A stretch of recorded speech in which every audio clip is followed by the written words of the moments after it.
In our last synchronous session, we have learned the theories of continental drift, seafloor spreading, and plate tectonics. For sure, after our session, you thought about these questions such as why do theories evolve?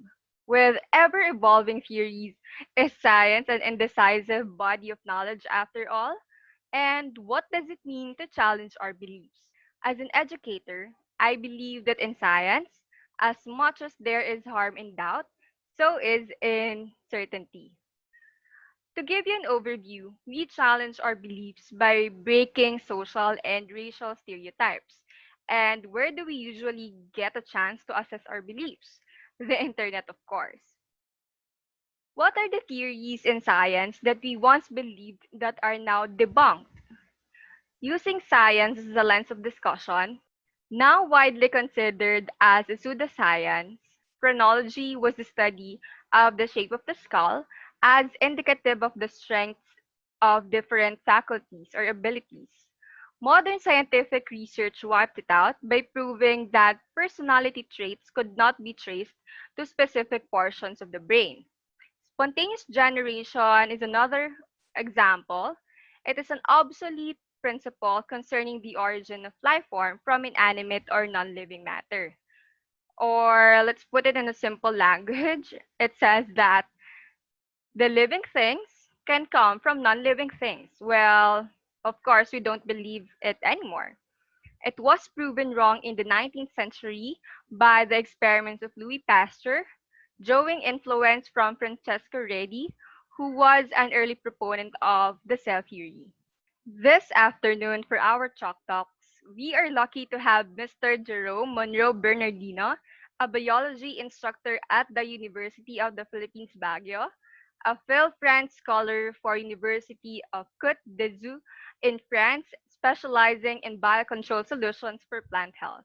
His interest in medicine allowed him to get a 99 plus in National Medical Admission Test rating last 2018. Well, that's impressive. However, his one great love was really botany with a little of molecular biology and research.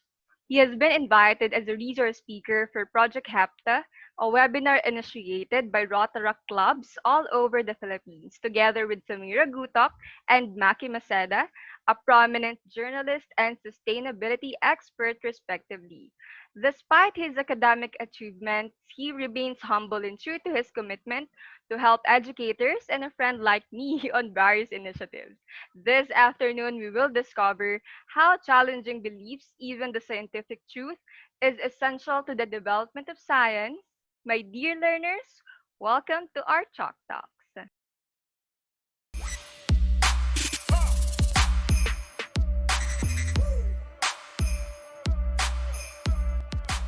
Welcome to Chalk Talks, transcending science topics that really matter.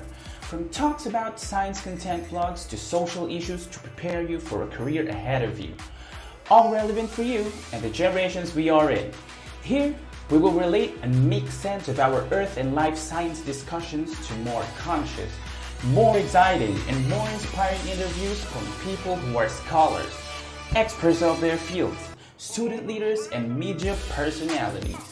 Chalk Talks, transcending science lessons to what really matters. Good afternoon, Sir Jerome Bernardino. Thank you for joining us this afternoon. We just have a few questions for you, sir. First one is why do theories on science keep on changing? Like we have once believed these theories and now we don't believe it anymore. I think the very definition of science speaks volumes about the answer to this question. We know very well that science is a systematic body of knowledge. Okay, it is a dynamic body of knowledge that is established and verified through observations and experiments. Now, based on this definition, we can infer that theories on science build upon pre existing theories, and scientific breakthroughs are set in stone only momentarily. And therefore, after quite some time, just like what our knowledge in geology tells us, these markings on the stone may be eroded. They may be weathered through time and even replaced with new ones. I think that they may be two plausible reasons why this occurs, why theories in science change. One reason has something to do with how the proponent of a particular theory sees his subject, and the other is attributed to the very nature of that particular subject.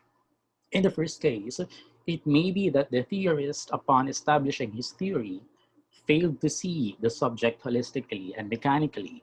What I mean by this is the theorist may have not taken into consideration how his subject interacts with the others, and thus how it performs as a part of a whole. When this limited viewpoint becomes established, it is very likely that facts may be proved to be wrong, and the theory in which these are based on may be debunked. The reason behind this may be further explained by the second plausible reason I have in mind, which has something to do with the very nature of the subject. Most scientific phenomena ebb and flow and thus change according to how the universe sees it fit. Well, we know very well that theories are not any different from Charles Darwin's or even John Baptist Lamarck's viewpoints. In other words, they adapt to certain situations. And so, altogether, these can be reconciled to trace the very definition of science I have mentioned a while ago. And thus, these changes are necessary to make science systematic and dynamic. Well, I would like to emphasize what you have said, Sir Jerome, that it really depends on two things. That is, first, on the theorist, okay, and then the next one will be on the nature of the study, right? Yes, that's correct. Okay, and then the next question will be, what does it mean to challenge our beliefs? It is not only limited to scientific beliefs, but our beliefs in general.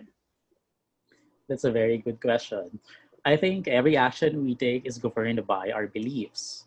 Is taking this course in college anchored on my belief of academic success? Maybe this course is better than the other because I believe it to be so. Or does playing Mobile Legends really ease my mind off the pesky household chores that my mom incessantly nags me about? From the biggest of decisions to the most trivial thoughts, everything that we do is highly influenced by our beliefs. And to deliberately go against them, to challenge them, only implies changing how we think and react with the world. And this is not easy. It takes a lot of introspection and proactive thoughts to translate our beliefs into something that goes exactly against them.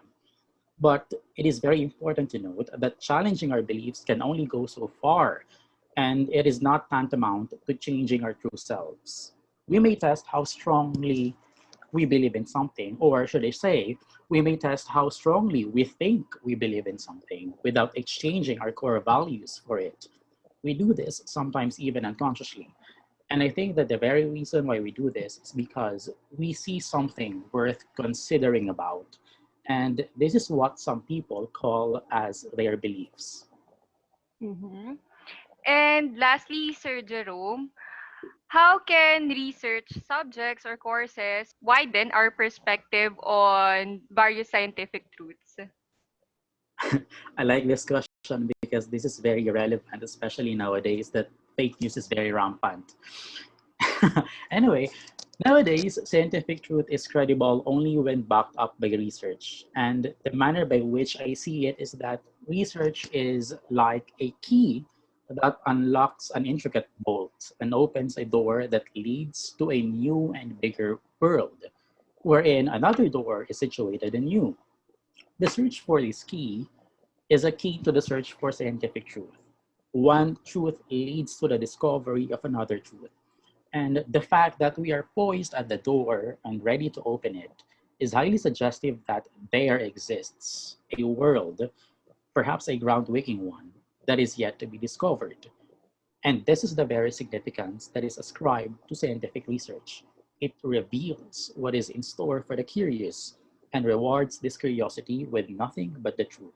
Your answers, Sir Jerome, are very insightful. So to wrap up, Sir Jerome, from your answers, now picking up from your answers, we challenge our beliefs, okay, through introspection, Okay, and this is not an easy process, especially for our grade 11 students, right? Even us, we are adults. Even at this age, we still challenge, we still question, we form our value systems. And then lastly, in this age of fake news in various social media platforms, research is really the key to various scientific truths that can help our society grow. Thank you, Sir That's correct. Jerome, You're welcome. Thank for you so much. spending some time of your afternoon with us. I'm sure that your perspectives regarding science did go deeper after you have heard Mr. Jerome. He's only 23 but got the wisdom and viewpoints of a 60-year-old. So Jerome, if you're still watching, please don't hate me after I've said that. Well, moving forward, in your module, you were asked if continents never moved apart, will there be OFWs?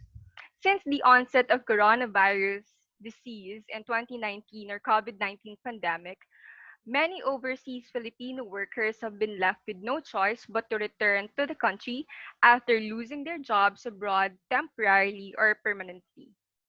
The Livelihood Support Assistance Package will give relief for returning members of OFWs, distressed or displaced, amounting to a maximum of 20,000 pesos as a startup or additional capital for a livelihood project.